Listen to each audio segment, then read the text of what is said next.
Hello, today we will guide you through how to set up a shared inbox in Gmail. If you want another person to help manage messages from a Gmail account, Gmail lets you grant access so they can open and work from that inbox. In this walkthrough, we'll go through the setup process clearly so you can complete it with confidence. Start by opening Gmail in your web browser and making sure you're signed into the inbox you want to share. This is important because the access needs to be granted from the account that will act as the shared inbox. Once you're inside Gmail, look to the upper right corner of the screen and click the gear icon. This opens the Quick Settings panel. From there, choose See All Settings so you can access the full Gmail configuration options. At the top of the settings page, click the Accounts and Import tab. This section contains the tools related to account access, mail sending, and importing settings from other accounts. Next, scroll down until you find the area labeled Grant Access to your account.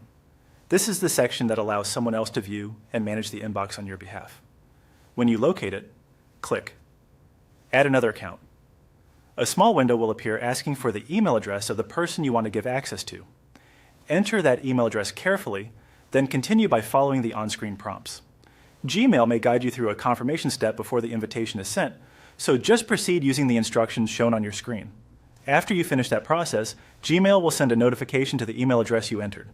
The person you invited will need to accept the request before access becomes active. Until they accept it, the shared inbox connection will not be fully set up.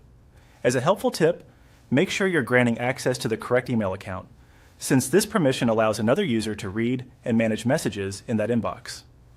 Also, if the invitation doesn't seem to go through right away, give it a little time and ask the other person to check their inbox for the access request. Once the invitation is accepted, the shared inbox setup is complete, and the added user can begin working with that Gmail account according to Gmail's access features.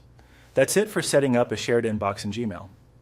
Follow these steps carefully, and you should be able to share inbox access quickly and smoothly.